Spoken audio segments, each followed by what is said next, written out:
გამარჯობა. გადაცემა ექიმის საათი და მისი წამყვანი ხათუნა გაგნიძე მოგესალმებით. ჩვენ თქვენთვის პირდაპირ ეთერში ვიწყებთ მუშაობას.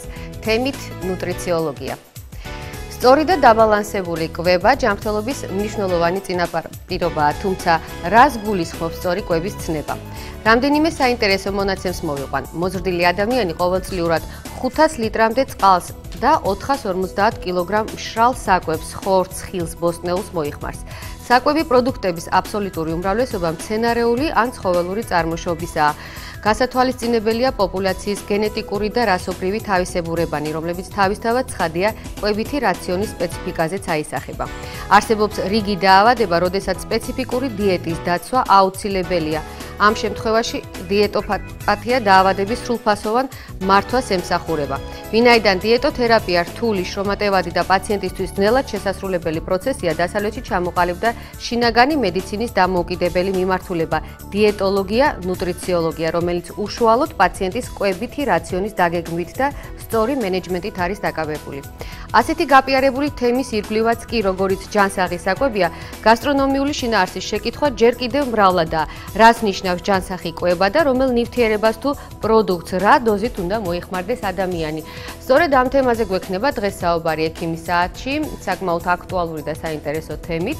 შეგიძლიათ დარეკოთ პირდაპირ ეთერში 245 77 27 ან 245 77 35.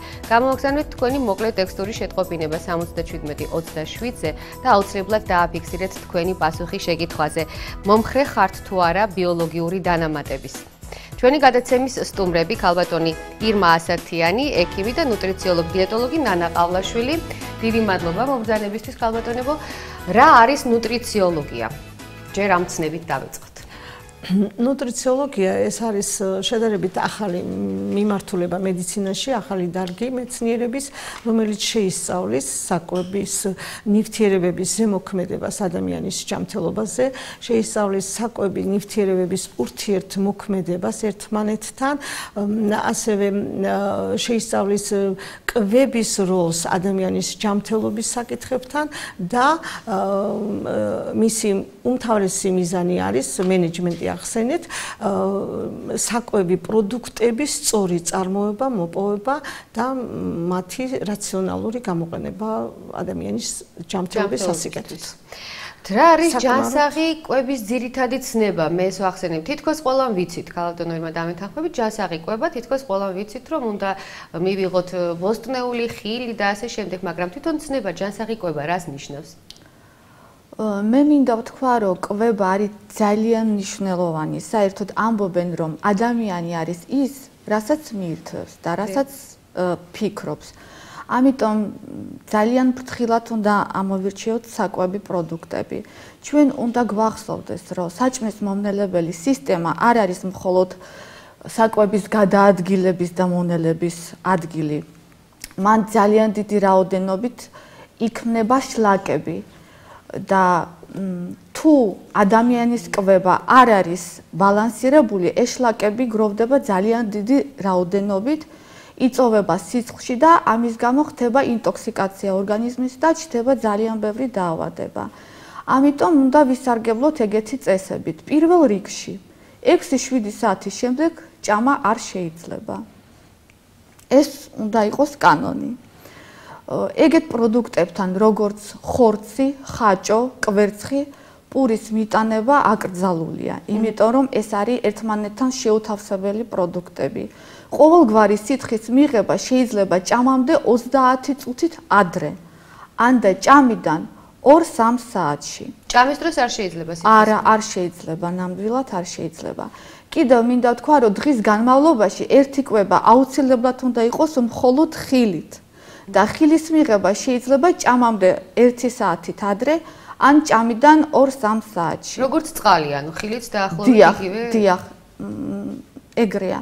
და კიდევ მინდა ვთქვა, რომ საერთოდ პროდუქტები ჩვენ რასაც ვიღებთ, ერთმანეთთან შეთავსებული უნდა იყოს. ჩვენ უნდა ვისარგებლოთ შელტონის ცხრილით. ქალბატონო ირმა, მოდით შელტონის ცხრილზე და აი კონკრეტულად ამ ერთგვარ დიეტაზე, ანუ სწორი კვების მონაცემებზე ვისაუბრებთ ცოტა მოგვიანებით, მე მანამდე მინდა სიუჟეტი შემოგთავაზოთ, რომელიც ჩვენმა ჟურნალისტმა ნინო ჯაჯანიძემ მოგვიმზადა, ერთად ვნახოთ.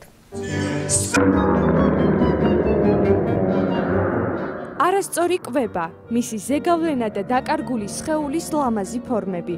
ცხოვრების რიტმიდან, რეჟიმიდან გამომდინარე, ბევრ ჩვენგანს უწევს არაჯანმრთელი პროდუქტების მიღება. ნორმალური ფუნქციონირებისათვის ორგანიზმს ესაჭიროება გარკვეული რაოდენობა, როგორც ცილები, აგრეთვე ცხიმები, ნახშირწყლები და მიკრო-მაკრო ელემენტები. და იმ შემთხვევაში, თუ ადამიანი იკვებება ჯანსაღად, სწორად, ჯერადად და როდესაც ღებულობს აი ამ ნივთიერებებს იმ რაოდენობით, რომელიც აუცილებელია ორგანიზმის ნორმალური ზრდა განვითარებისათვის, განსაკუთრებით ბავშვებისთვის და გარდატეხის პერიოდში და ორსულობის შემთხვევაში და ძუძუთყვების შემთხვევაში, ამ შემთხვევაში ეს არის ჯანმრთელობა პირველ რიგში. რა მდგომარეობა ზოგადად საქართველოში? მე ვიტყოდი, რომ უმრავლესობა, ალბათ 80% საქართველოში არ იკვებება სწორად. ალბათ ეს იმიტომ არის, რომ ალბათ სამუშაო დღე აქვს ძალიან გადატვირთული დრო არ აქვს იმისათვის, რომ მოამზადონ ნორმალურად ჯანსაღად საკვები საღამოს საათებში და ალბათ უფრო ურჩევდეთ, რომ გადავიდნენ აი ამ გამზადებულ პროდუქციაზე. იმისათვის, რომ ორგანიზმმა პროდუქტი საჭირო რაოდენობით მიიღოს, სპეციალისტები გვირჩევენ, რომ საკვები საღამოს 7 საათამდე დღის განმავლობაში 3-ჯერ მივირთვათ. სხვათა შორის ამ პერიოდში, როცა უკვე შემოდის ხილი და მწვანილი, გაცილებით უფრო ადვილია დაცვა დაბალანსებული კვების. ჯანსაღი კვება რას ნიშნავს, რომ დღეში უნდა იყოს მინიმუმ 4-ჯერ და უფრო სასურველიც არის, რომ 5-ჯერ იყოს მიღება საკვების, მთავარია რაოდენობრივად. ესეთი ძირითადი კვება უნდა იყოს, რა თქმა უნდა, დილით, შუადღეს და საღამოს არა უგვიანეს 7 საათის და შეგვიძლია კიდე შუადღეს მივირთვათ ხილი, ძილის წინ შეიძლება ან ხილი, არ რძის ნაწარმი. აღმოჩნდა, რომ იმ ადამიანების ორგანიზმი უფრო ჯანმრთელია, რომლებიც საკვებში გარკვეულ სახეობებს ხვდავენ, ვიდრე სხვა დანარჩენის. თუმცა ვეგეტარიანელების ნაწილი ხშირად ერთი უკიდურესობიდან მეორეში ვარდება. ეს ადამიანები უკვე წლების განმავლობაში არიან მიჩვეულები, რომ დიდი რაოდენობით ღებულობენ ბოსტნეულს და ღებულობენ ხილს დიდი რაოდენობით. რა თქმა უნდა, უბრალოდ მე ურჩევდი ამ ადამიანებს, რომ წელიწადში ერთხელ გაიკეთონ საერთო სისხლის ანალიზი და კალციუმის რაოდენობა და ფარსებული ჯირკვლის სკრინინგი. იმიტომ რომ პირველ რიგში ეს ავიტამინოზები შეიძლება, იმიტომ რომ არიან ახლა არის იძახიან, რომ ვეგეტარიანები და მარტო ხილს მიირთმევენ და ბოსტნეულს, მაგრამ ხორცს კი არ ჭამენ, დიდი რაოდენობით დაიწყეს პურის და მაკარონის მიღება. ესენი უკვე ვეგეტარიანები კი თვლიან თავის თავს, მაგრამ სინამდვილეში არ არიან. ექიმები ამბობენ, რომ ჯანსაღი კვება ჯანსაღ ორგანიზმს, ლამაზ სხეულს და ჯანმრთელობას ნიშნავს. ამიტომ კვების დროს ზომიერების დაცვა აუცილებელია. რაც ყველას გვინდა, ჯანმრთელობა, ჯანსაღი ორგანიზმი, ლამაზი სხეული და ასე შემდეგ. მაგრამ დღეს არის ძალიან აქტუალური და ყველა მეორე მამაკაციც კი ხალი თითქმის ყველა მე მგონი დამეთანხმებით საუბრობთ დიეტები, ცხრილები, კვება, მით უმეტეს ახლა როდესაც უკვე ზაფხული მოვიდა, ყველას უნდა გამოჩნდეს ლამაზად და ძალიან აქტუალური გახდა ეს კვებასთან დაკავშირებული პრობლემები და მათი განხილვა. თუმცა ადამიანი მოვედით აქამდე 1000 წლეულები და ადრეს მიირთმევდნენ და თან არც ისე დაბალანსებულად, მე მგონი და არც ისე თერმულად დამუშავებულად, მაგრამ ცოცხლობდით და აქამდე მოაღწია კაცობრიობამ. დღეს რატო არის ამდენად აქტუალური? ძალიან კარგი კითხვაა. ნამდვილად 1000 წლეული ადამიანი იკვებებოდა, ცოცხლობდა, არ აქცევდა ყურადღებას, ვთქვათ, ესე კონკრეტულად, რას ჭამს, რას მიირთმევს, რა სარგებლობა მოაქვს მის საკვებს, მაგრამ ცოცხლობდა და მოვიდა დღემდე. ცოტა ისტორიულად გადავიდეთ უკან, ნუტრიციოლოგია არც ისე ახალი მეცნიერება, უბრალოდ დღეს გახდა აქტუალური ეს პრობლემა. მეცნიერებად იქცეს როგორც კვების მეცნიერება. მეცნიერება კვების უჯრედის დონეზე. და რატომ? მე-19 საუკუნის მეორე ნახევრამდე ფაქტიურად ადამიანი არ აქცევდა თავის საკვებს ესეთ დიდ მნიშვნელობას. მე-19 საუკუნის მეორე ნახევრიდან შემოვიდა მცნება ადეკვატური კვება. იმიტომ რომ ეს უკვე ცხოვრების რითმი შეიცვალა ადამიანის. რას ნიშნავს ადეკვატური? ადეკვატური კვება იმას ნიშნავს, რომ ადამიანები ღებულობდნენ ისეთ საკვებს, რომლისგან ენერგეტიკული დატვირთვა იყო, ესე იგი, იმდენ ენერგიას ღებულობდნენ ამ საკვებიდან, რამდენი სჭირდებოდათ ორგანიზმის დღის განმავლობაში მისი ხარჯვისთვის. შემდგომ შემოვიდა, ვთქვათ, უფრო რაციონალური კვების საკითხები და აი ყველაზე მეტი კვების საკითხი აქტუალური დადგა მე-20 საუკუნის მეორე ნახევრიდან. ეს უკვე მოიტანა ინდუსტრიულმა კვებამ. შემოვიდა ცნება ინდუსტრიული საკვები. იმიტომ რომ გაჩნდა ქარხნები, ფაბრიკები, სადაც საკვები მზადდება, კონსერვირებული საკვების შემოთავაზება, ცხოვრების სტილი შეიცვალა, სწრაფი რეჟიმი გადავიდა და დაიწყო საწარმოები, სადაც ამზადებენ თქვათ კონსერვირებულად გვაწვდიან საკვებს. აქ უკვე მეორე პრობლემა გაჩნდა, რომ დამზადდეს საკვები და ადამიანისთვის იყოს უვნებელი, მას უნდა ქონდეს სტანდარტები დაცული. მისი შენახვის ვადები, მისი დამზადების ტექნოლოგია უნდა იყოს ძალიან მაღალი, თქვათ უნდა შეიცადეს უკვე მალფუჭებადი არ იყოს ეს პროდუქტი, რომ არ იყოს მალფუჭებადი, ესე იგი რაღაც ნივთიერებები უნდა იყოს შეყვანილი. ანუ კონსერვანტები, დანამატები და ასე შემდეგ. რაც ამ დროს მავნებელია ჯანმრთელობა. წამოვიდა მავნებლობა, წამოვიდა კანცეროგენული თვისებები. დიახ, შეკრული მწრე შეიქმნა. ამიტომ არის დღევანდელ ყოფიერებაზე დღეს 21 საუკუნეში კიდევ უფრო სწრაფი ტემპი გვაქვს ჩვენ ცხოვრების. სტრესს ვერ ავერიდებით, ეკოლოგია გვაქვს ძალიან მძიმე მდგომარეობაში. ფაქტიურად ჩვენ პროდუქტი ნატურალური აღარ მოგვეპოვება. რაც არ უნდა ადამიანს სოფლის მეურნეობითაც რო იყოს დაკავებული და საკუთარი ფერმაც რო ქონდეს, ხო? აუცილებლად მისი პროდუქციაც არის მოყვანილი იმ სასუქებით, იმ შხამქიმიკატებით, სხვაგვარად ნიადაგი უკვე არ იძლევა.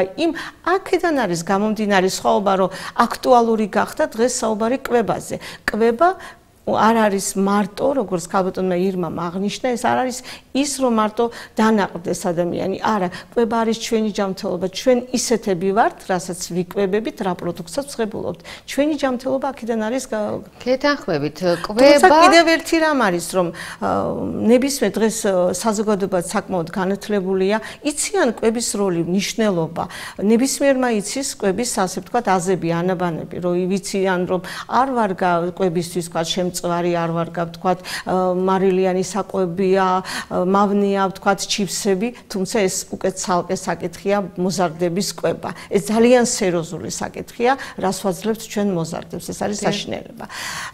მაგრამ ამავე დროს ვერ ვიცავს ადამიანი იმ რეჟიმს, გონია რომ ღებულობს, არ არის გათვლილი რა რაოდენობის რა საკვები ნივთიერება უნდა მიიღოს და მაგრამ რაოდენობრივად ადამიანი მაგის კითხვა მინდა ხარ რაოდენობის კონტროლი როდესაც მთელი დღე დაკავებული ხარ ადამიანი გინდა ხალი გინდა კაცი ძალიან ძნელია ის რაზე იფიქრო სამსახურზე სახლის საქმეებზე თუ ეხა კიდე აკონტროლო რაოდენობა ან ის იფიქრო ეხა ხორცთან მაკარონი მივირთვა თუ არა ამ ყველაფერზე ჩვენ ცოტა მოგვიანებით მანამდე მე მაყურებელი გვყავს ეთერში და უთმობთ დროს გისმენთ პირდაპირ ეთერში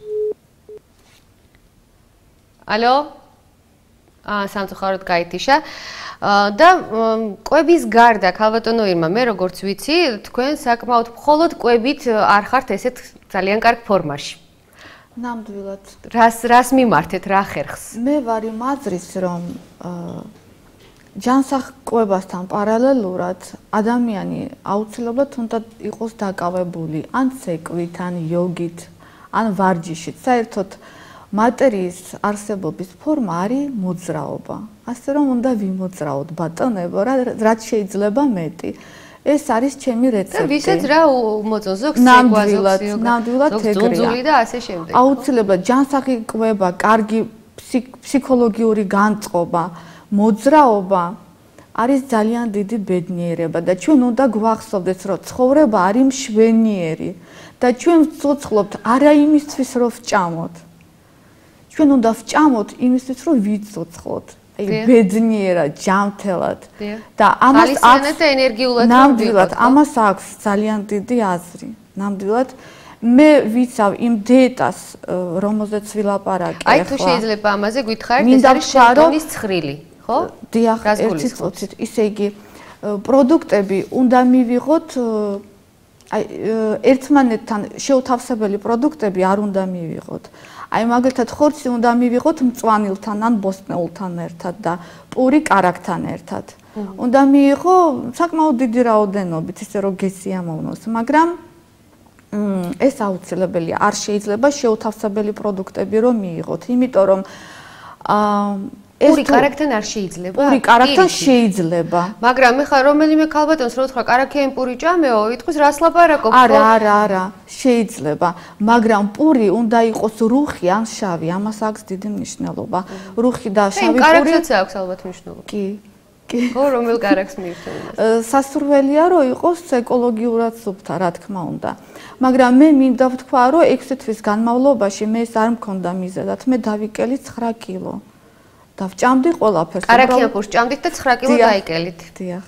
ნამდვილად ეგრეა და მაგრამ ამ დროს მოძრაობდით. მე ვარ დაკავებული იოგით. ჩემთვის ეს არის ძალიან დიდი ბედნიერება, მაგრამ ვის რა მოსწონს? გასაგებია, მაყურებელი გველოდება ეთერში გისმენთ. დილამშვიდობთ. გამარჯობა. ქალბატონ ნანასთან მაქვს ასეთი შეკითხვა თუ შეიძლება. აი დღევანდელი პური თუ შეიცავს ამ დანამატებს და საერთოდ ცნობილია რომ ქართველებს პური ძალიან გვიყვარს და ვიცი რომ ორგანიზმისთვისაც აუცილებელია. აი პურის საკითხზე თუ შეიძლება რამოდენიმე წინადადება გითხრათ. დიდი მადლობა. მადლობთ. იმიტომ რომ პური ჩვენი არსობისა მართლა ძალიან დიდი მნიშვნელობა აქვს მარტო ქართველთვის არა მე მგონი. პატარასაც უნდა ძალიან ის პური მოზრდილსაც და იმ ქალბატონებსაც რომლებიც უარს ამბობენ საერთოდ პურზე ალბათ ესიც არ არის მიზანშეწონილი. რუხი, შავი, ამ დროს ჩვენი იმიდან ვერ გაიგებთ, მოკლედ ზოგი ამბობს იქ საღებავი, კონსერვანტი. რა გავაკეთოთ ახლა? ყველა ჩვენი თონით ვერ ვიქნებით, რომ ჩვენ თვითონ გამოვიდეთ. სამწუხაროდ ესეა, იმიტომ რომ ჩვენ არ ვართ ჩვენ დამოკიდებული ვართ როგორი პურის მარცვალი, შემდეგ ამ პურის საცხობებში, მაგრამ ტექნოლოგია პურის დამზადების აი ის თანამედროვე პურში მაინც არ არის ის ბიოლოგიურად აქტიური ნივთიერებები, რაც ვთქვათ, უნდა იყвეს. მეტნაკლებად მე მგონი არის ისეთი პურის საცხობები, რომლებიც დღეს ამტკიცებენ, რომ მათი რეცეპტურით არის ჯამთელი პურს გვაწოდებენ. მაგრამ როგორც ქალბატონმა ირმამ აღნიშნა, რომ მე თვითონ უპირატებას ვაძლევ რუხ პურს. უკაცრავად ჭვავის პური არის ძალიან კარგი და არ არის შეღებილი. არ არის მან ჭვავის და რუხი პური არ არის შეღებილი. გასაგებია და იმ ჭვავის პურზე კარაქს გადაусმეთ და დიახ, და მწვანილს კიდე მივაყენებ. მწვანილ მithumetes ამ სეზონზე როგორც ჩვენმა საქართველოს მდიდარია კიდევ სოფლიოში ყველაზე მდიდარი ვართ მგონი ჩვენ საქართველოს, ვინც კი ჩამოდის, ყველა აღფრთოვანებულია, ჩემი კოლეგები რომ იყვნენ შარშან სტუმრად ამერიკიდან, თქვენ რა ბედნიერი ერი ბრძანდებით, რომ გააქვთ აი ესეთი უხვი მწვანილი, უხვი ხილი და ეს ნატურალური სახით. კიდევ გვაქვს ქართველებს შემორჩენილი საქართველოს ნიადაგს, საქართველოს და სხვანაირი გემო, რატომაც ამას ყველა აღნიშნავს. ნამდვილად სხვანაირი გემო აქვს. და ქალბატონო ირმა, აი ეს შელტონის ცხრილი მინდა ეს გამიმარტო, იმიტომ რომ ესეთი ეფექტი თქვით ახლა თქვენ რომ 6 თვეში დაიკელით ამდენი კილო და თან არანაირ შეზღუდვა ფაქტიურად მიირთმედით ყველაფერს, როგორ იყო ეს? დიახ, მაგრამ რას ვაკეთებდი საერთოდ დილით უზმოზე ნებისმიერმა ადამიანმა უნდა მიიღოს წყალი დიდი რაოდენობით. ეს არის დეტოქს თერაპია. საერთოდ ჩატარდა გამოკვლევები და ამ ეტაპზე ცნობილია, რომ ყველაზე სასარგებლო პროდუქტი არის გამტნარი წყალი, რომელსაც აქვს სისხლის პლაზმის მსგავსი სტრუქტურა. წყარი, ანუ ჯერ უნდა გავყინოთ და ეგრე ხმეთ? დიახ. დილით უზმოზე უნდა მიიღოთ 1 ლიტრა მაინც ეგეთი წყალი და საერთოდ ყველაზე მინიმუმი უნდა მივიღოთ დღის განმავლობაში 2 ლიტრა წყალი. და შემდეგ აუცილებლად 1 კვება დღეში უნდა იყოს მხოლოდ ხილით. დიახ. ნებისმიერი სიცხის მიღება 30 წუთით ადრე. დიახ. კვებამდე და 2 საათის შემდეგ უკვე, კვების შემდეგ, წყალის კვების შემდეგ და ნებისმიერი ხილი, მწვანილი, ხორცი, მაგრამ მხოლოდ მწვანილით. ხორცი მოხარშული შემწვარი აქვს ამას მნიშვნელობა? ამას აქვს დიდი მნიშვნელობა, იმიტომ რომ ძირითადად ხორცი უნდა იყოს მოხარშული, შემწვარი ხორცი არ შეიძლება. მწვადები შეიძლება, იმიტომ რომ ზეთში არ არის გაკეთებული, ძალიან მავნე არის ზეთი. ნატურალური კი არა, ცივი ზეთი კარგია სალათეში ზეთი გაკეთებული, მაგრამ ხორცი გაკეთებული ზეთში არ უნდა მიირთვათ, იმიტომ რომ ძალიან მავნეა ღვიძლისთვის და ღვიძლი არის ძალიან სერიოზული ორგანო, რომელიც წმინდავს ჩვენს სისხლს და თუ ვერ ასრულებს თავის ფუნქციას ღვიძლი, მაშინ გროვდება დიდი რაოდენობით ტოქსინი და ვითარდება ტოქსემია და ჩდება დაავადება სამწუხაროდ. გასაგებია, ქალბატონო, რამდენად არის საქართველოში ნუტრიციოლოგია განვითარებული და თვითონ თქვენ საიდან მიიღეთ ეს ცოდნა? დღეს რასაც ჩვენ გვაძლევთ? ნუტრიციოლოგიას მე პირადად ცოდნა მივიღე მოსკოვის პატრისულუნუბეს ხალხთა მეგობრობის უნივერსიტეტში არის კვების კათედრა და იმ კათედრაზე უკვე დაახლოებით 93 წლიდან არსებობს 1993 წლიდან კლინიკური ნუტრიციოლოგიის კათედრა. სადაც ასე ვთქვათ ხდება ექიმების კვალიფიკაცია და მათ ანიჭებენ რანგს ექიმი, ნუტრიციოლოგი, დიეტოლოგი. ეს არის სერიოზული კათედრა, მაგრამ აქვე მინდა აღნიშნო, რომ ყველა პოსტსაბჭოთა ქვეყნებში ნუტრიციოლოგია ჯერჯერობით სუსტად განვითარებულია შედარებით ევროპის ქვეყნებთან და ამერიკასთან, სადაც ამერიკის უნივერსიტეტებში, სამედიცინო უნივერსიტეტში ნუტრიციოლოგია ისწავლება როგორც ცალკე კლინიკური დისციპლინა. ეს ჩვენთან სამწუხაროდ არ არის, მაგრამ საბედნიეროდ საქართველოში ბოლო 10 წელია ნუტრიციოლოგების ასე ვთქვათ რიგები შეივსო ექიმები, საკმაოდ ბევრი ექიმია, რომელიც არის ძალიან კარგად მომზადებული ნუტრიციალურ საკითხებში, იციან როგორ მიუდგნენ ადამიანის ჯანმრთელობის ვთქვათ პრობლემასთან მოგვარებად საკითხებს, ასევე არის ასოციაცია საერთაშორისო ნუტრიციოლოგებს, რომელსაც სათავეში უდგას ქალბატონი ნათელა ნაგეიძე, ექიმი, ქირურგი, მედიცინის მეცნიერებათა კანდიდატი. და 2001-2 წლებში ტარდებოდა სამეცნიერო კონფერენციები, რომლის თქვათ ეხლა იგეგმება კიდე თავიდან უფრო აქტუალური გახდა და ალბათ უფრო მეტი ყურადღება მიეთმობა. ჩვენთან ესეთი შეტყობინება მოვიდა, აინტერესებს ჩვენ მაყურებელს, მცენარეულ კარაქში შეწვა თუ შეიძლება იგივე ხორცის ან სხვა პროდუქტის, როდესაც არის მცენარეულ კარაქში. არ არის სასურველი. აი რაფინირებული თქვათ. არა, იცით რა, აი შეწვის პროცესში სტრუქტურა იცვლება ზეთის. და არ არის სასურველი. გინდ კარაქი იყოს, არ აქვს მნიშვნელობა. ანუ ფაქტიურად ჩვენ თუ არ ვწვავთ ცეცხლზე ან აირღუმელში არ ვაცხობთ პროდუქცია უნდა თქვა უარი. დიახ, ეს არის ჩემი პირადი აზრი და საერთოდ ეს ცნობილი აზრია, როცა საკვები ცხიმში იწვება, კანცეროგენული ნივთიერებები წარმოიქმნება და ეს არის ძალიან დიდი რისკ ფაქტორი შემდგომ ორგანიზმში კიბოს განვითარების. ამიტომ ყოველთვის მიუწოდებ მე ჩემს პაციენტს, ყველა ჩემს ახლობელს და იმ ადამიანებს, ვინცაც შეხება მაქვს, რომ საკვების მომზადების ტექნოლოგიას დიდი მნიშვნელობა აქვს. უკეთესია გამომცხვარი, აირღუმელში საცხვერი, ორთქლზე დამზადებული საკვები, მოხარშული საკვები, ვიდრე თქვათ ცხიმში, ჩვენ რომ აი ბევრ ცხიმში შემწვარი საკვები, ეს არის ძალიან საშიში.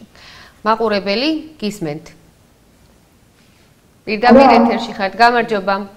დიდი მადლობა, საინტერესო გადაცემა გაქვთ. მოგესალმებით ყველას თქვენს სტუმრებს. რა უნდა შეგეკითხოთ, 34 წლის მამაკაცია. ისეთი კვებავი დღის განმავლობაში, ვერ ახერხებს საკვები მიიღოს და უწევს საღამო საათში ჭამა და დილაზე უკვე უსმოსია გულის რევა, ანუ კუჭიდან აწვება თითქოს იძახის, რომ აი იზოგის ზავით. და შეიძლება რომ მირჩიოთ ამ შესახებ. მადლობთ. საკმაოდ ახალგაზრდა ასაკში, მაგრამ მე მგონი ეს მხოლოდ ერთეული შემთხვევა არ არის. კიდევ ზარი გვაქვს ჩვენ მაყურებლის და მე ერთად გავცეთ პასუხი. გისმენთ? ალო. დიახ, გამარჯობა. გამარჯობა. თქვენ ბავშვი არის 6 თვის და ეხლა დავიწყეთ პიურის მიცემა და პიურეს ვაძლევ სისტემატურად ზეითუნის ზეთით. რამდენად სასურველია, ხომ არ შეიძლება რაიმე სხვა რაიმე შევცვალო, რაც გიჩვენებთ. მადლობთ. დიდი მადლობა. მოდით დავიწყოთ პირველი კითხვით. 34 წლის მამაკაცი, არ არის ეს ერთეული შემთხვევა, საკმაოდ ბევრს აი ჩვენი ცხოვრების წესიდან გამომდინარე, მთელი დღე დატვირთულები და მე უკვე ეს ორგანიზმშია და საღამო საათებში გემრიელად დანაყრება, რომელიც დილით აძლევს მე ესეთ ეფექტს. ეს ნამდვილად არ არის ერთეული შემთხვევა, ეს არის მასიურად ადამიანების ცხოვრების წესიდან, დღევანდელი ცხოვრების წესიდან გამომდინარე. ძალიან განსაკუთრებით მამაკაცებს მთელი დღის განმავლობაში არ ღებულობენ საკვებს და ღებულობენ მე ძალიან გვიან. ქალბატონი ნანა, მოდით ჩვენ კიდევ გვყავს მაყურებელი, რო არ ვალოდინოთ და ერთდროულად გავცეთ პასუხები, გისმენთ? პირდაპირ ეთერში ხართ, გამარჯობა. ალო. გისმენთ? დიახ. გამარჯობა. გამარჯობა. პირველში მე მინდა დიდი მადლობა მოგახსენოთ ესეთი საინტერესო გადაცემისთვის. მადლობა. გისმენთ შეკითხვა? ძალიან იშვიათია რომ ესეთი დღევანდელ დღეს აი სულთა პრაქტიკული რაც ადამიანის უპრივილეგიო რომ ასეთი გადაცემა საწყობს და მე აბსოლუტურად სათახვაა რომ ბიოლოგიურად აქტიური ნივთიერებები ერთ-ერთი გამოსავალია. დიახ. რომ ადამიანი მოვიდეს ჩვეულებრივ რეჟიმში. 21 საუკუნეში სხვანაირად დღეს ძნელია ჯანმრთელობაში. ბედნიერად და ვერავის მიახდებს თუ მან აბსოლუტურად არ მიახდე მას რომ აი ეს ბიოლოგიური განამატები არ მიიღო. ჩვენი დღევანდელი ჰაერი კლიმატი ყველაფერია დახუნჯებული რომ ადამიანის სიცოცხლე ფაქტობრივად შეუძლებელია აი ამ კომპონენტების გარეშე და მე კიდევ ერთხელ მიბაზობდნენ მოგახსენეთ. ქალბატონთან არ არის შეკითხვა, არა მაგრამ აბსოლუტურად გეშვარიტებას და აბსოლუტურად ძალიან მაყოფილი ვარ იმით რომ აი ესეთი პიროვნებები არსებობენ რომელსაც შეიძლება ადამიანს ისე სტიმული რომ უფრო ძლიერ და კარგად იცხოვრო. დიდი მადლობა. ჩვენ სტუდიაში შემოვიდა ისედაც პოზიტიურ განწყობაში, კიდევ უფრო მეტი პოზიტივი ჩვენმა მაყურებელმა, რისთვისაც დიდი მადლობას. მაგრამ დავუბრუნდეთ ახლა იმ მამაკაც, რომელსაც არა, მას მხოლოდ აწუხებს ეს პრობლემა. რა ვურჩიოთ? იმის გარდა რომ გასაგებია რომ არ უნდა მიირთვას ძალიან ბევრი საღამოს და უნდა გადაანაწილოს. ვერ ახერხებს. ეს არის უმრავლესის პრობლემა. რა შეგვიძლია ურჩიოთ ესე ჯერ ერთი პირიქში მას უკვე აქვს ჩამოყალიბებული ქრონიკული პრობლემები. უკვე აქვს დაავადება, ნამდვილად უკვე აქვს, ამიტომ მას სჭირდება კონკრეტულად ამ პიროვნებას სჭირდება გამოკვლევა. უნდა დადგინდეს რასთან გვაქვს, იმიტომ რომ ეს შემდეგ კიდევ გართულებას მოიტანს და უფრო დაუმძიმებს მდგომარეობას ჯანმრთელობისას. ის რაც ინდივიდუალურად ამ ადამიანს შეგვიძლია ურჩიოთ, გამოიკეთოს გამოკვლევა და შემდგომ უკვე რეგულირება მოხდეს მისი კვების ასე ვთქვათ დარეგულირება. მაგრამ მასიურად რაც ეხება აი ამსეთ კითხვას, რითი შეიძლება ადამიანი აი ესე გვიანღებლობს საკვებს და დილით მერე გულისრევა აქვს. რა თქმა უნდა, ისევ და ისევ ვიტყვი რომ საქმე გვაქვს უკვე რაღაც ორგანულ დაავადებასთან, რომელიც უნდა გამოვიკლოთ და უკვე მკურნალობის ეტაპი უნდა შევიტანოთ. მაგრამ არის კიდევ გზა, რომ როგორმე თვითონ ადამიანმა ფსიქოლოგიურად მიუხედავად ამისი, უნდა გამონახოს მაინც დრო, უნდა მოემზადოს, რომ ის ჯანმრთელობა სჭირდება. დღის განმავლობაში რაღაცა დრო ყოველთვის უნდა გამოძებნოს, რომ შუალედებში თუნდაც მცირე ულუფით მიიღოს საკვები. თუნდაც ერთი ცალი ვაშლი ატაროს საკმაოდ ძველი ეს მამაკაცმა ახლა სამსახურის დროს, მუშაობის დროს ამოიღოს ვაშლი და ჯანმრთელობა სჭირდება. კი. მაგრამ არსებობს კიდევ აი ესე ვთქვათ საკვები დანამატი ნივთიერებები, რომლებიც აი მანდამდე მივალთ აუცილებლად ეს ძალიან სერიოზული საკითხია. შეათავსოს აი ეს პრობლემის მოხსნა. მესმის, თქვენ გინდოდათ ქალბატონებმა რაღაცის დამატება? ჰიპოკრატემ ბრძანა, რომ საერთოდ ყველა დაავადება იწყება პირიდან და ეს ნამდვილად ეგრეა. მაგალითი ახლა მოვისმინეთ და მე მინდა ვთქვა, რომ აი უბრალოდ დიეტით შეიძლება ამ ყველა პრობლემის მოგვარება. აი მე ვიცახი ამას ნამდვილად. ვისაც საკუთარ თავზე ეს ყველაფერი გამოცდილი გაქვთ და თქვენვე გინდოდათ პასუხისგაცემა დედაზე, რომელმაც 6 თვის ბავშვზე იკითხა ზეითუნის ზეთის დამატება საკვებში. შეიძლება პიურე და ზეითუნის ზეთი ერთად რომ მიიღოს ბავშვმა, იქნება ძალიან სასარგებლო ბავშვისთვის. გასაგებია ჩვენ ვახსენეთ დიეტოლოგია თავისთავად გადაჯაჭვულია ჩვენს დღევანდელ თემასთან, განსხვავება რაც და თქვათ საერთო. ნუტრიციოლოგია და დიეტოლოგია გადაჯაჭვული ურთიერთობა არის, მაგრამ აბსოლუტურად სხვადასხვა დარგია. იმიტომ რომ ნუტრიციოლოგია ემსახურება საკვები ნივთიერებების შესწავლას, მათ სწორს მიღებას, კვების რეჟიმს, ვთქვათ, კანონებს, საკვების მიღების კანონებს. ემსახურება იმ ნივთიერებების, ვთქვათ, შესწავლას, რაც აუცილებელია ორგანიზმისთვის. აქ მე პატარა განმარტებას გავაკეთებ, რომ ნუტრიციოლოგია შეისწავლის ასევე ესეთ ორ დიდ ჯგუფს, როგორიც არის ნუტრიცევტიკები და პარაფარმაცია. დიეტოლოგია არის ეს კონკრეტული მეცნიერება, რომელიც ემსახურება ადამიანის დაავადებული ორგანოს აღდგენისთვის კონკრეტული საკვების შერჩევას, ხო. აქ არის თქვა ჭარბწონასთან როცა გვაქვს საკითხი, ან რომელიმე ქრონიკულ დაავადებასთან, ეს იქნება კუჭნაწლავის, ეს იქნება თქვა სხვადასხვა ორგანოების, ინიშნება არის ხანმოკლე დიეტები და არის ხანგრძლივი დიეტები. ეს იქნება 1 თვე, 3 თვე, 6 თვე წელიწადი. ასე რომ დიეტა ეს არის სამკურნალო პროცესი. გასაგებია. და არ არის მუდმივად გასათვალისწინებელი. და ნუტრიციოლოგია არის ცხოვრების წესი? აბსოლუტურად სხვა რამეა.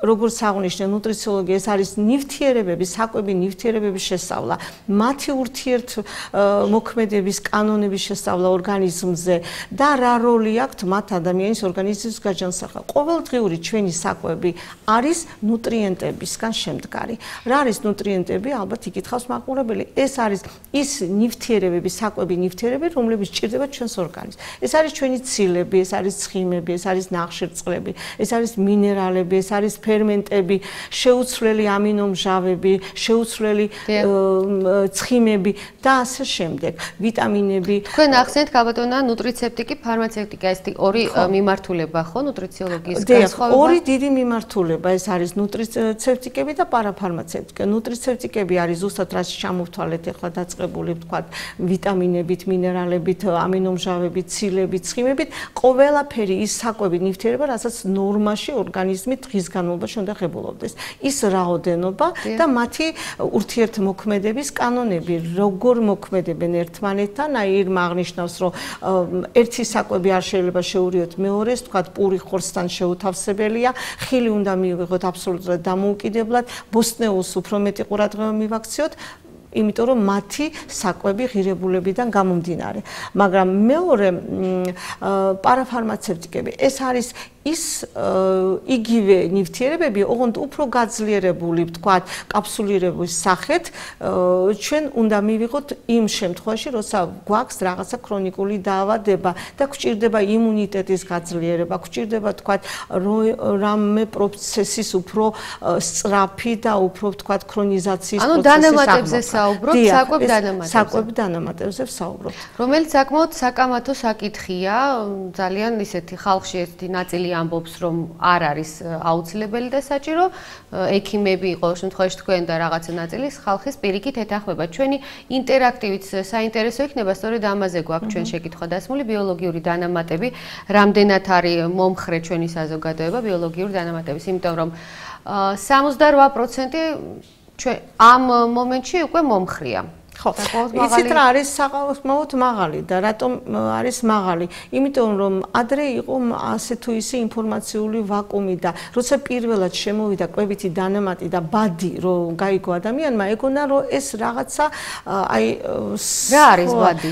ეს არის ბიოლოგიურად აქტიური დანამატი, საკვები დანამატი, ეს არის ის ნივთიერებები, რომლებიც ჩვენს ორგანიზმს ჭირდება ყოველდღიურად. ეს არის იგივე ცილები, იგივე ცხიმები, იგივე ნახშირწყლები, იგივე მინერალები, მიკროელემენტები, მაგრამ იმ დოზირებული რაოდენობით, რა ადამიანი, თუნდაც ეს ჩვენი მაყურებელი რომელმაც ჩვენ აი ადამიანს ჭირდება 90 სახეობის ყოველდღიურად ბიოლოგიურად აქტიური დანამატი ორგანიზმში, რომ სრულფასოვნად და ჯანმრთელი იყოს. აქედან არის 56 მინერალი, 16 აუცილებელი ვიტამინი და სხვა უკვე დარჩენილი ნივთიერება, საკვები ნივთიერება. ისედაც აი ვთქვათ, რასაც თქვენ გვთავაზობთ, მაგრამ ვერ ვიღებთ ჩვენ საკვებიდან. ხილით, ბოსტნეულით, პურით, კალციუმის ნორმა დღიური არის 3 ლიტრი რძე უნდა მიიღოს ადამიანმა, რომ დღიური ნორმა, აი რომელი ადამიანი დღეში 3 ლიტრა დღეს ყოველდღიურად მიიღებ, ნამდვილად არა. ესე იგი, იმ კალციუმის ნორმას ხო არ ღებულობთ. ალბათ სხვა იტყვის, რომ თუ რძეს ვერ სვამ, ცოტა სხვადასხვა საკვებიდან, მაგრამ მაინც არ არის ის რაოდენობა ვერ შეითვისება. რატომ ვერ შეითვისება? იმიტომ რომ ჩვენი საკვებში აღარ არის ეკოლოგიიდან გამომდინარე ისეთი სრულფასოვანი რაოდენობა იმ აქტიური საკვები ნივთიერებების, რაც სჭირდება ჩვენს ორგანიზმს და ეს სამწუხარო ფაქტია და დრო მოიტანა, რომ მსოფლიოს ძალიან პროგრესულმა მეცნიერებმა შექმნეს ბიოლოგიურად აქტიური დანამატი. განმარტებას მივცემ. ბიოლოგიურად აქტიური დანამატი ეს არის აბსოლუტურად უვნებელი. ნატურალურ ნედლეულზე, ცხოველურ, მცენარეულ, მინერალური წარმოშობის ნედლეულზე დამზადებული პრეპარატები. ეს არის ის ერთ კაფსულაში მოთავსებული დღიური ჩვენი ნორმა D ვიტამინის, C ვიტამინის, კალციუმის, მანგანუმის და ასე შემდეგ. და ეს ჩვენ აი ეს ჩვეულებრივად შეგვიძლია საფთიაქო ქსელში მივიდეთ. საფთიაქო ქსელში მე თქვა კალცი მინდა იქ ფტორი, აი ყველაზე სათითაოდ უნდა ავიღო. სათითაოდ არ არის კომპლექსია მინერალების, არის საფთიაქო სისტემაში.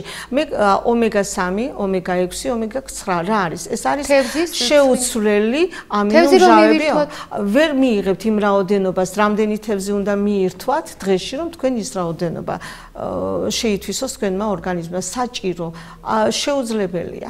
შემდეგ რატო არის ესეთ? ორგანიზმს სჭირდება წლების განმავლობაში ჩვენ მოვდივართ და გვაქვს ჩვენი შენება, ასე ვთქვათ, მენდელეევის სისტემიდან დაწყებული და შემდგომ ჩვენს ორგანიზმს ვამარაგებთ ამ საკვები ნივთიერებებით.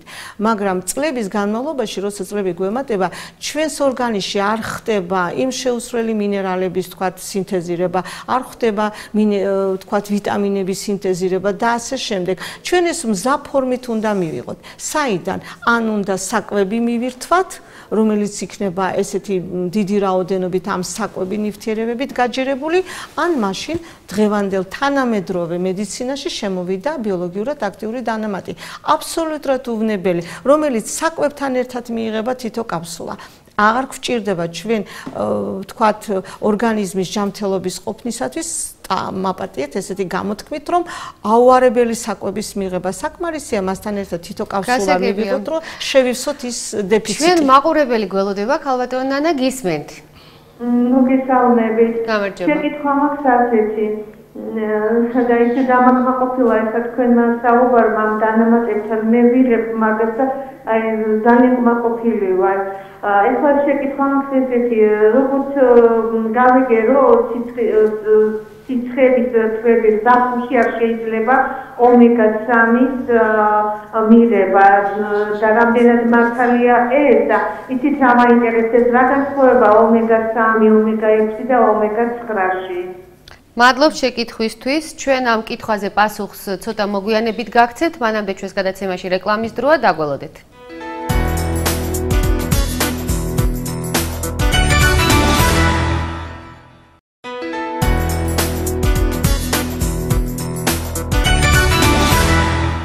გადაცემა ექიმის საათი დაგიბრუნდათ პირდაპირ ეთერში. ჩვენ საუბრობთ ნუტრიციოლოგიაზე. თქვენ შეგიძლიათ დარეკოთ პირდაპირ ეთერში 245 77 27 ან 245 77 35. გამოაგზავნეთ თქვენი მოკლე ტექსტური შეტყობინება 77 27-ზე და უპასუხეთ ინტერაქტივის შეკითხვას. მომხრე ხართ თუ არა ბიოლოგიური დანამატების? ჩვენი გადაცემის სტუმრები ქალბატონები ირმა ასათიანი და ნანა ყავლაშვილი გვესაუბრებიან აი ესეთ საინტერესო და აქტუალურ თემაზე. და ჩვენი კითხვა, რომელიც დაგვიტოვეს პირველი ბლოკიდან, ომეგა-3-ის შესახებ, ქალბატონმა დარეკა იღებს ამ ბიოლოგიურ დანამატს, თვითონ ძალიან კმაყოფილია და აინტერესებს ზაფხულში რამდენად მიზანშეწონილია მისი მიღება და განსხვავება 3, 9, 6. საერთოდ ზაფხულის პერიოდში ომეგას მიღება არ არის რეკომენდებული, თუ არ მოითხოვს ჯანმრთელობის განსაკუთრებული შემთხვევა. და მეორე რაც ეხება რა განსხვავება ომეგა-3, ომეგა-6, ომეგა-9. პირველი ის რომ განსხვავება იმაშია, რომ საერთოდ ეს არის 3 უჯერი შეუცვლელი ცხიმები. ერთ-ერთში არის მხოლოდ ერთი შემადგენელი ნაწილი, მეორე შეიცავს ორივეს და მესამე შეიცავს მთლიანად 3-ს. და კიდევ ერთი სხვაობა, რომ თევზის მოპოვებული ხარისხით, რომელი თევზიდან არის მიღებული ეს პროდუქტი. ოკეანეს სხვადასხვა არის ეკოლოგიურად სუფთა ადგილებიდან მიღებული ოკეანის მაღალი ხარისხის თევზებიდან მიღებული, აქ არის მათი სხვაობა. ეს დანიშნვა ხდება სპეციალისტის მიერ, მე შემიძლია მივიდე და აი მინდა ხა იმუნური სისტემა მაღალი მინდა ეს იყიდება საფთიაქო სისტემაშიც იყიდება, მაგრამ უბრალოდ არის სხვაობა. მე კიდე აღვნიშნე, რომ თბილისში არის და საერთოდ საქართველოში არის უამრავი ფირმა, ასე ვთქვათ, რომელიც მუშაობს ამ კვების დანამატებთან. ყველა არის ვერც ერთს ვერ გამოვყო, ყველას თავისი ანუ ადამიანი შეიძლება თვითონ ექიმის გარეშე მიიღოს ეს შეუძლია, მაგრამ სასურველია მაინც კონსულტაცია ექიმთან გაიგოს. გასაგებია, მაყურებელი გველოდება, გისმენთ. ალო. გამარჯობა. გამარჯობა. მე მინდა თქვენ სტუმარს დავუშვ ასეთი შეკითხვა. მამბრძანა რომ სასურველია მივიღოთ გაყინული და გამღვალი წყალი. ამ წყალს რომ ვალყობთ, ძირში რჩება თეთრი ფიქებივით ნალექი დიდი რაოდენობით.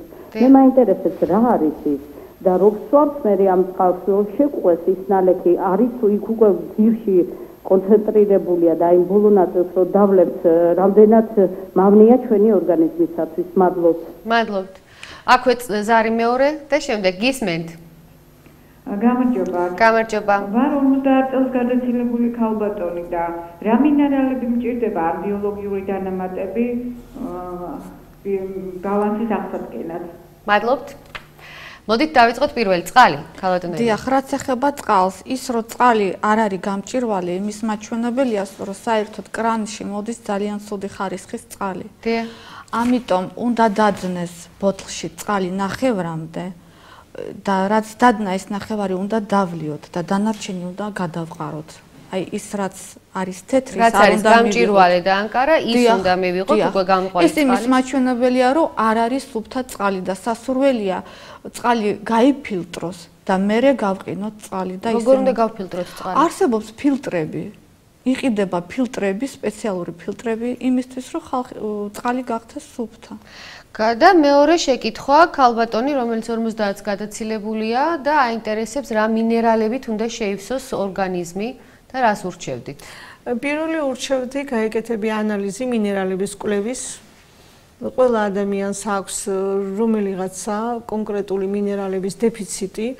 თუმცა ამას აქვს ქალბატონი ნანა ის უკვე მენოპაუზის პერიოდი, გულსის გზათა პრობლემები, აქ კალციუმის, მანგანუმის, კალიუმის და მე ესეთ პატარა აქცენტს გავაკეთებ მინერალებზე.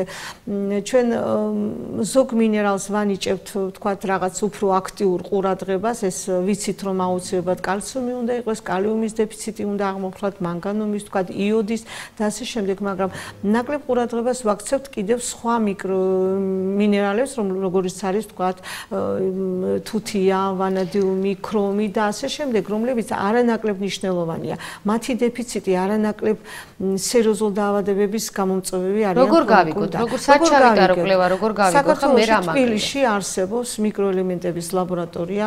ზოგ კლინიკებში ტარდება უკვე მიკროელემენტების გამოკვლევა თმის მეშვეობით. ეს არის თმის მეშვეობით მიკროსპექტრალური ანალიზი ეწოდება. თმის მეშვეობით დგინდება 30 აუცილებელი მიკროელემენტის შემავალი ორგანიზმში და იგივე სისხლის მეშვეობით. ანუ არის ადამიანი, რომელსაც არ უყვარს სისხლის ანალიზის გაკეთება, ან აქვს რაღაც თავისი დამოკიდებულება სისხლთან და შეიძლება თმის მეშვეობით. თმა უფრო მეტი ინფორმაციულია ვიდრე სისხლი. თმაზე უფრო დიდხანს აისახება ჩვენი ჯანმრთელობის მდგომარეობა, უფრო მეტხანს ინახება ის მიკროელემენტების, ვთქვათ, განსაზღვრის საშუალება ვიდრე სისხლში უფრო სწრაფად და აი ამ კვლევის შემდეგ, რასაც ჩვენ გავიგებთ, ჩვენ აღმოვაჩენთ, ვთქვათ, რა დეფიციტი აქვს ადამიანს, რისი შეიძლება ჭარბი რაოდენობით კალციუმი ქონდეს, არა დეფიციტი ქონდეს კალციუმის და ვნიშნავთ კალციუმის, არამედ პირიქით ჭარბი რაოდენობა ქონდეს და დეფიციტი იყოს სხვა მინერალის, რომელიც აქ ურთიერთქიმიური დამოკიდებულება ორგანიზმში, უჯრედში ამ მინერალების და ამიტომ უნდა სწორად დაინიშნოს, შეიძლება აბსოლუტურად ჭირდება სხვა რაღაც მინერალის კორექცია. ისე არსებობს მინერალების კომპლექსი, ქალბატონს შეუძლია მენოპაუზის პერიოდში კომპლექსი აფთიაქში შეიძინოს მიკროელემენტების, მინერალების თუ ვთქვათ პროფილაქტიკის მიზნით ან მიმართოს სპეციალისტს. დანამატები ხდება, დანამატების მიღებას გვირჩევთ თქვენ მხოლოდ იმ შემთხვევაში, როდესაც ამისი საჭიროება აქვს, ვთქვათ, რაღაცას ვუჩივი თუ ეს არის ერთგვარი პროფილაქტიკა და მე სულ შემიძლია მივიღო ეს დანამატები. არის ესეთი მიდგომა კვების დანამატებთან ბიოლოგიურად აქტიურად და მე კიდევ ერთხელ აღვნიშნე, რომ ეს არის აბსოლუტურად უვნებელი საშუალებები. კვების დანამატი, იმიტომ ქვია, რომ საკვებ ნივთიერებაში არსებული დღიური ნორმის დეფიციტი ნივთიერების შევსება ხდება ამის საშუალებით. შეიძლება ბავშვებიდან დავიწყოთ ძალიან პატარა ასაკიდან და ღრმა მოხუცებულობამდე მიიღოს ადამიანმა როგორც პროფილაქტიკა, მაგრამ როცა არის უკვე დაავადებული ორგანიზმი ქრონიზაცია მიდის პროცესებით, იქ უკვე ერთ-ერთი სამკურნალო მონოთერაპიითაც შეიძლება მათი შეყვანა. გასაგებია, მაყურებელი ყავს გისმენთ. გამარჯობა. მე ვარ. დიახ, ქალბატონო, გისმენთ. მე მაინტერესებს ასეთი რამ. ამბობენ, რომ ყურძნის წიწა შეიცავსო ომეგა უჯრედს ხიმშავებს ყველა სახესას და თუ უფრო არის ეს ასე და თუ შეიძლება ყავის სახით რომ მივიღოთ. ყავის. მადლობთ. ყურძენი გავიგე მე თქვენს მე მგონი. ხო, იცით რა არის ყავა არ ვიცი ხა ქალბატონსა საერთოდ არსებობს კიდე ესეთი ბიოლოგიურად აქტიური დანამატი ყურძნის წიბწასგან ღებულობენ მას აბსოლუტურად სუფთა დანამატი მას ეწოდება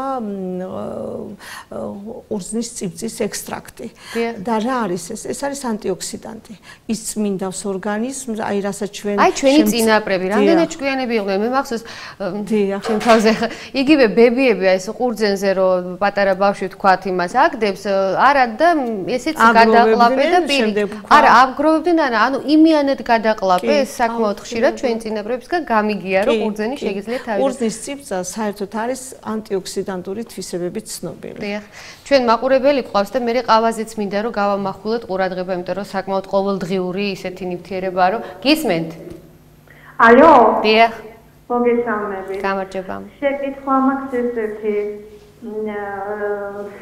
სამში დამზადებულ ძმრის მიღებაზე, რომელიც პოპულარულია ეხლა განსაკუთრებით მანდილოსნებში, აი ამის შესახებ თუ შეიძლება რაც გვეტყოდით, რამდენად რეკომენდებულია დავუშვათ ამისი ხანგრძლივი მიღება, აი ყოველდღიურად დავუშვათ დღეში 2 ჯერ მაინც. დიდი მადლობა. მადლობთ. საერთოდ ეს არის ძალიან სასარგებლო პროდუქტი. ძმარი იგულისხმება ვაშლის თუ ღვინის თუ მხოლოდ ვაშლის ძმარი. მხოლოდ ვაშლის. დიახ, სასურველია მივიღოთ 1 თვის განმავლობაში, მაგალითად მერე დავისვენოთ. იდეალური ვარიანტია 1 ჭიქა წყალში 1 კოვზი თაფლი და 1 კოვზი ვაშლის ძმარი და უნიკალური განწმენდი თვისებები აქვს. ეს ყოველ დილით უზმოზეთ? დიახ, დილით უზმოზეთ. 1 თვის განმავლობაში. 1 თვის განმავლობაში ძალიან სასარგებლო არის და კიდევ რა მინდა ვთქვა, აი აქ ძალიან ბევრ საუბრობენ დანამატების თაობაზე და მინდა ვთქვა, რომ აი ზღვარი დანამატების და ჩვეულებრივი პროდუქტების შორის არის ძალიან ესეთი როგორ გითხრათ ნამდვილად. აი მაგალითად, უნიკალური პროდუქტები არის ფუტკრის პროდუქტები.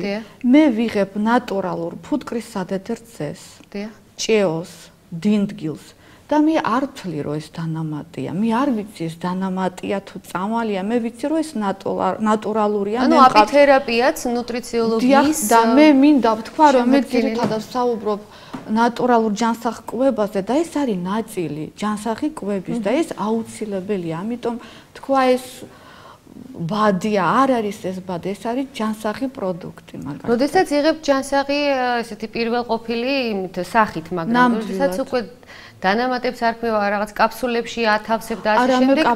ეს კიდე ხო, ეს სხვა, ეს თქვენ ხო. მაყურებელი, გისმენთ? ეთერში ხართ? ალო? დიახ.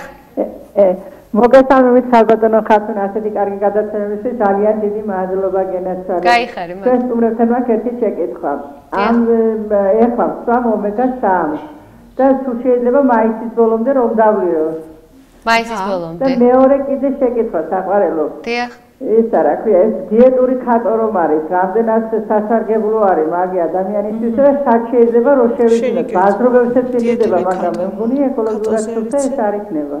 გავიგებთ მაგას ყველაფერს, დიდი მადლობა შეკითხვებისთვის. ომეგა-3-ზე ჯერ ამაზე ვუპასუხოთ, მაისის ბოლომდე თუ შეიძლება მივიღოთო? კი, შეიძლება. ანუ ზაფხულში არ არის რეკომენდირებული უკვე. ეს არის თქვა ივლისის ცხელი და აგვისტოს ცხელით 2 თვე. და მაისის ბოლომდე შეგვიძლია ივლისის თვე შეუძლია მიიღოს. და დიეტური ხატო? დიეტური ხატო. ეხლა მოკლედ ამ დიეტები არის, აი ვინ რა დიეტას აღარ. ჩვენ ივიკოს კითხვას არ გავეცით პასუხი, სხვათა შორის სწორედ ეს შეკითხვა იყო, მკაცრი დიეტა არის შვრიის დიეტები, არისო ხატოს დიეტაო, არისო. მე როგორც ნუტრიციოლოგი და საერთოდ ყველა ნუტრიციოლოგი წინამდეგი ვარ ესეთი მკაცრი დიეტების. მეც ვარ. იმიტომ რომ ორგანიზმი ინგრევა, ის ძალიან მოკლე პერიოდით რაღაცა პრობლემის მოგვარება ხდება, ან უცბად წონის კლება მიმდინარეობს, აი ძალიან მოკლე პერიოდით, მაგრამ სამაგიეროდ ძალიან მიზიანდება თვითონ ორგანიზმი უჯრედის დონეზე. შემდგომ ვლინდება ამ მოკლე დიეტების გართულებები და ანუ ესეთი მკაცრი დიეტური საერთოდ დიეტის, ყველანაირი დიეტის მოწინააღმდეგე ვარ. დიეტის როგორც ასეთი თუ არ არის ის სამკურნალო დიეტა. და თუ არ ჭირდება რომელიმე სომატურ დაავადებას ისეთია, ხო, სხვასაკ, მაგრამ აი ეს მოდური დიეტები, ეს არის ძალიან მავნე მიმდინარეობა. ამიტომ ვამბობ, ჯობია ორგანიზმი ნატურალური საკვები, ნივთიერებებით მოამზადო. ნამდვილად ბიოლოგიურად აქტიური დანამატი. ეს არის საკვები, ჩვენი საჭმელია იგივე, მხოლოდ მცირე რაოდენობით. და ისა ქალბატონებმა თქვენი რეცეპტი რაც მაყურებელს აუხსენით ძმარი, ვაშლის ძმარი და თაფლი არაჩვეულებრივი, მაგრამ აინტერესებთ კონკრეტულად რისთვის არის არაჩვეულებრივი, ანუ რას უწყობს ხელს? ეს არის დეტოქსი. ეს არის დეტოქსი და გამწმენდი ორგანიზმის შლაკები გამოდის ორგანიზმიდან. საერთოდ მძიმე დაავადებების დროს არსებობს სამდღიანი სერიოზული დეტოქს დიეტა, მაგრამ ეს ალბათ სხვა თემა არის.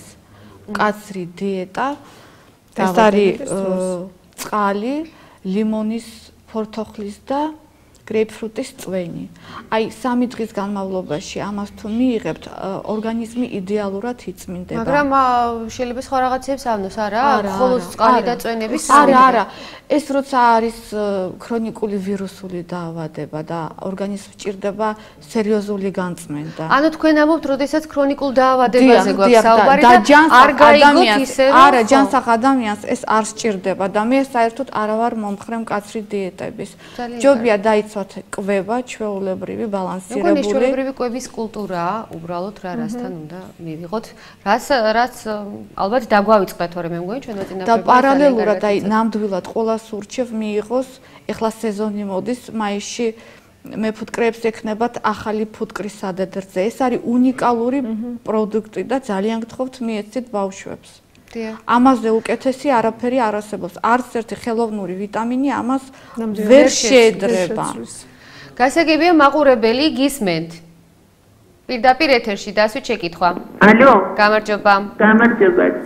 დიდი მადლობა ასეთი გადაცემისთვის. და იცით რითი კითხვა მინდა, აი ხო წერან ქალბატონი შეგეკითხა თქვენ ქარტოს შესახებ. და მე მითხრეთ აი ესეთი ასე თქვა წესი, რომ დილას უზმოზე ერთი კოვზი ქარტო გავხსნათ ერთ შიქა წყალში და ის მივიღოთ, ანუ ის ავსებს მერე კუჭს და საკვები ბევრი არ გჭირდება და დღეში ორჯერ აი ასე ჭამის წინ. აი ამის თქვენი ექიმების აზრი მაინტერესებს ამ წესის შესახებ. მადლობთ, მოვისმენთ ამ წესის შესახებ აზრს, თუმცა მანამდე მეორე მაყურებელს გისმენთ პირდაპირ ეთერში. გამარჯობა. ესეთი შეკითხვა მაქვს. ამბობენ რომ აი კალციუმი შეიძლება სისხლში იყოს ნორმა, მაგრამ ძვლებში იყოს დანაკლისი და ოსტეოპოროზი გაჩნდეს. რაზეღაც ამაზე და კიდე მეორე შეკითხვა, აი კვერცხი და ლიმონი ერთად კვერცხის ნაჭუჭი. თუ შეავსებს ორგანიზმს კალციუმით, იმიტომ რომ ძალიან ხშირად გამიგია, რომ აი ძალიან სასარგებლოა. დიდი მადლობა. მადლობთ. აი ჩვენ მაინც არის ისეთი ტენდენცია, იცით, მე რა მინდა ვთქვა, რომ აი ადამიანი მაინც უმრავლესობა ეძებს თითქოს აი ბუნებრივში კვერცხის ნაჭუჭი და ლიმონი ურჩევნია მიიღოს, იმიტომ რომ ეს იცის და გაუგია, ვთქვათ, ვიდრე ის დანამატი არის ამის შემცვლელი. თუმცა ამაზე მანამდე მოდით აი ქატოს ვუპასუხოთ. რეცეპტი ესეთი აქვს ქალბატონს ქათოთი და წყლით ატყუებს კუჭს. რა თქმა უნდა, ატყუებს კუჭს, მაგრამ ატყუებს ძალიან ცუდად. ეს არის ჩემი. მე არა ვარ მომხრე ამ დიეტის. მეც როგორც ნუტრიციოლოგი ვიტყვი, რომ მე არ ვიცი სხვებს მე ამ თემაზე არ ვეკამათები და არც მე ჩემას გამოვთქვა, მე საერთოდ უარყოფითად უყურებ ქატოს მიღებას. მე იმ აზრისა ვარ, რომ ქატოზე გამზადებული პური ძალიან კარგია. პური ხო, მაგრამ სხვანაირად წყალთან ერთად მისი მიღება და კუჭის ესეთი მოტყუება, ეს არის მავნებლობა საკუთარი ორგანიზმის. გასაგებია და კიდევ აი ესეთი კითხვა, კალციუმი შეიძლება იყოს მოკლედ ნორმა სისხლში, მაგრამ ოსტეოპოროზის, ну, ძირითადი უკმარისობა. ძალიან მაღალია ოსტეოპოროზი. და აი ზუსტად მაგ საკითხზე ვსაუბრობდით, რომ შეიძლება კალციუმი იყოს ნორმაში და მაღალიც იყოს, მაგრამ ოსტეოპოროზი და რატომ მარტო კალციუმი არ არის ოსტეოპოროზი. და საერთოდ ძვლების ჯამთელი მდგომარეობა არ არის მარტო კალციუმი, აქ არის ყველა ის 56 აუცილებელი მინერალი, რომელიც უნდა იყოს ნორმის ფარგლებში, რომ იყოს ჩვენი ძვლის სისტემა ჯამთელი, არ იყოს ოსტეოპოროზი, ამიტომ კომპლექსია საჭირო. გისმენთ ქალბატონებმა ვისაც აქვს ეგეთი პრობლემა, აი მე ურჩევ დილით უზმოზე მიიღოს წვენი, ნატურალური წვენი, ეს არის სტაფილო, ჭარხალი და ესპანახი. ეს არის იდეალური ვარიანტი და არანაირი პრობლემა არ გექნება. ოსტეოპოროზზე გვაქვს ამ შემთხვევაში ლაპარაკი. ოსტეოპოროზიც არის. თქვენ ახლა ისეთი რეცეპტი მიეცეთ ნახევარზე მეტი ქალბატონები, ვინც 30-35-ს გადაშორებულები ვართ, სულ ყველა მაგას გამოვიდა. აი, ნამდვილად მიიღებთ არინანი. ერთი ჭიქა ჩვეულებრივი სტაფილო ჭარხალი. ისე იგი სტაფილო უნდა იყოს 600 გრამი. ჭარხალი უნდა იყოს 200 გრამი. და 200 გრამი უნდა იყოს ისპანახი. ძალიან კარგი, ამას ყველაფერს ვწურავთ. დიახ, დილით узმოზე. და узმოზე მივირთვით. დიახ.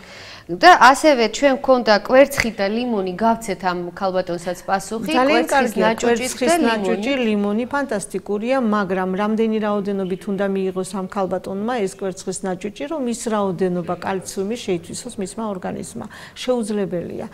და კიდევ ერთხელ ხაზს გაუსვავ, რომ მისი ალტერნატივა არის კვებითი დანამატი. ის არენდობა, მაგრამ ეს არის ზუსტად ის დღეს თანამედროვე პირობებით ნაკარნახევი, ის შემცვლელი იმ კვერცხის ნაჭუჭის, რაც კვერცხის ნაჭუჭით ვერ შეითვისებს იმ რაოდენობას, რაც სჭირდება მის ორგანიზმს. თუმცა ძალიან კარგია პროფილაქტიკისთვის, არაჩვეულებრივია შეუძლია.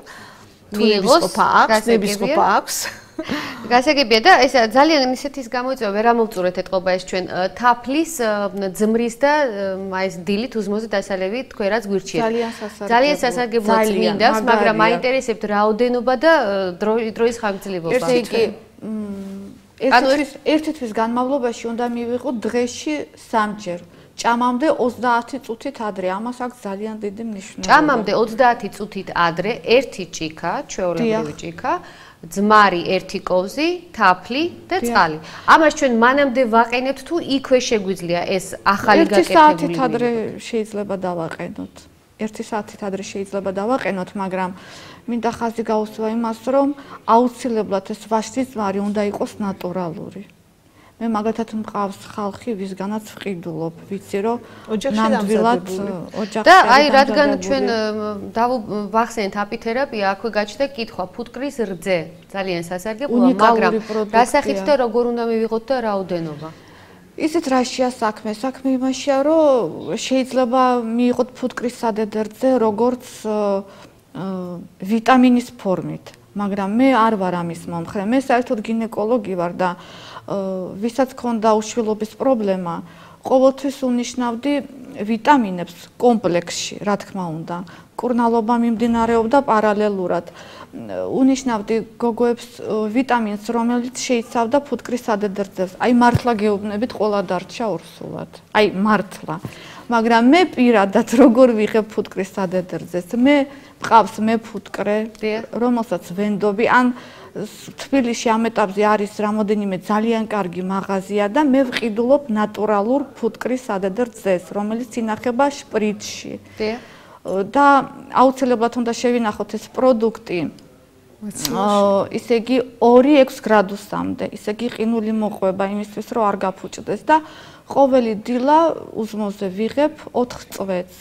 ეს არის უნიკალური პროდუქტი, ბავშვებისთვის შეუდარებელი, მეხსიერებისთვის, სიმაღლისთვის, აბსოლუტურად, აი სისხლისთვის ეს არის ბომბა.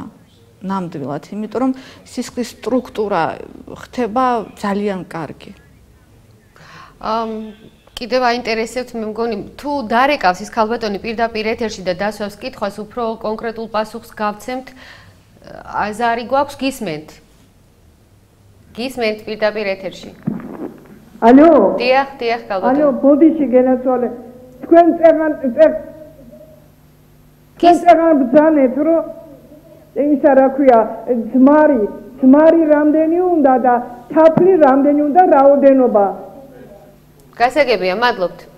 1 სუფრის კოვზი ძმარი, 1 სუფრის კოვზი თაფლი ნატურალური, რა თქმა უნდა და 200 მილილიტრი წყალი, 200-250.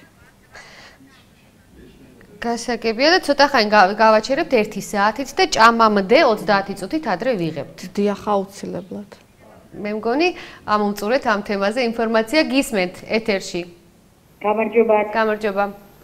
ასეთი რეცეპტი თუ გსმენიათ ბავშვის სიმაღლეში ზრდასთან დაკავშირებით, ჭარხლის ნახარში და რძე არეული ერთად 4 დღის განმავლობაში უნდა მიიღოს ბავშვმა. რამდენად მართალია ეს და თუ იცით ხო ვერ მეტყოდით ზუსტ რაოდენობას. მოხარშული ჭარხალი პლუს ადუღებული, გაგრილებული რძე. მადლობთ, გავიგებთ ახლა. მე ეს რეცეპტი მესმის პირველად და რისთვის გამოიყენება არ ვიცი. სიმაღლეში ზრდაო, აი ხალბატონი. იცით რა არის, მე არა ვარ ამაზე, იმიტომ რომ იმისთვის ბავშვი რო გაიზარდოს, უნდა მივიღოთ არამოხარშული ჭარხალი. ამას აქვს დიდი მნიშვნელობა, როცა ჭარხალი იხარშება, იქ იკარგება ძალა, ძალიან ბევრი ვიტამინი, ნივთიერება, იქ ნამდვილად იშლება. ამ დროს არის ცნობილი და ძალიან სასარგებლო ბორში. ბორში ძალიან კარგია, მაგრამ იცით რა არის? ეს არის ნახარში ბოსტნეულის, ძალიან კარგია ნამდვილად. მაგრამ ამას სხვა თვისებები აქვს. და სხვა თვისებებია, როცა და ბორში ნამდვილად კარგია ჭამეთ რაც შეიძლება. ბოსტნეულს როდის ვამატებთ ჭარხალს და მე პირადად ჭარხალს და სტაფილოს სულ ბოლოს ვამატებ, რომ ბევრი არ თითქმის ნახევრად ნედლი რო იყოს. თავის თვისებები რო იყოს შენარჩუნებული. ბავშვისთვის იდეალურია სტაფილოს და ჭარხალის წვენი. სტაფილო შეიცავს დიდი რაოდენობით ავიტამინს და ბავშვი ნამდვილად კარგად გაიზრდება და ფუტკრის სადედრძე ძალიან კარგია და მინდა ვთქვა, რომ ეს ერთადერთი პროდუქტია, რომელიც შეიცავს იუვენილინს. ეს არის ახალგაზრდობის ჰორმონი. სხვას არაფერს მითხარით ხმამაღლა. რამდენად დავწყვიტეთ ყურები. იუვენილინი. ეს შეიცავს იუვენილინი, ეს არის ახალგაზრდობის ჰორმონი. და სტაფილო არა, ეს არის ფუტკრის სადედრძე. ფუტკრის სადედრძეზე გვაქვს საუბარი. ეს არის ძალიან აპითერაპია. დიახ, ჩვენ გვყავდა რამდენიმე გადაცემა მიუძღვენით მაგ თემას და მე ესე ვფიქრობ, რომ იმდენად დიდი დაინტერესებაა ჩვენი მაყურებლისგან, აუცილებლად კიდევ ერთხელ გავიმეორებთ ამ თემაზე გადაცემას. აპითერაპიის გარდა ასევე არის ჰომეოთერაპია, ფიტოთერაპია, აი ეს ყველაფერი ნუტრიციოლოგიასთან მჭიდრო კავშირში. მაყურებელი გველოდება ხალბატონ ნანა და მე მინდა მეტაბოვაიზის პროგრამაზე გკითხოთ. გისმენთ? მოგესალმებით. ჩამაინტერესებს სტაფილოს ცოცხალ წვენში ჩაწვეთებული ცოტა ცხიმი, მაგალითად ზეითუნის ზეთი. მასწავლეთ, რომ სიმაღლეში ზრდას უწყობს ხელს და რამდენად მისაღებია თქვენთვის ეს და რა რაოდენობით შეიძლება და რამდენი ხანი ვაცვა ბავშვს. მადლობ შეკითხვისთვის. სტაფილო უმი ვერ გავიგე. სტაფილოს გამოწვეული წვენი ზეთით. შეიძლება. იგივე ზეითუნის ზეთი. დიახ, შეიძლება. რამდენი ხანი უნდა ასვას ბავშვს? შეიძლება მისცეს 2-3 თვე. 2-3 თვე. ხო, მე ცოტა დაისვენეს. და ხალბატონ ნანა, მეტაბოვაიზის პროგრამა რას ნიშნავს, რას გულისხმობს? მეტაბოვაიზის პროგრამა ჩვენ ამჟამად ვხსნით ჯანმრთელობის კლუბს პირადად ჩვენ ჩემს ფუნქციაში შემოვა. მიზანი ამ ჯანმრთელობის კლუბის იქნება ის, რომ ფართო აუცილებლად ვიღებ აქვე თქვენგან იმის პირობას, რომ გახსნაზე ჩვენ გვექნება ექსკლუზივი, ჩავიწერთ სიუჟეტს და ვაჩვენებთ მე ჩვენს მაყურებელს.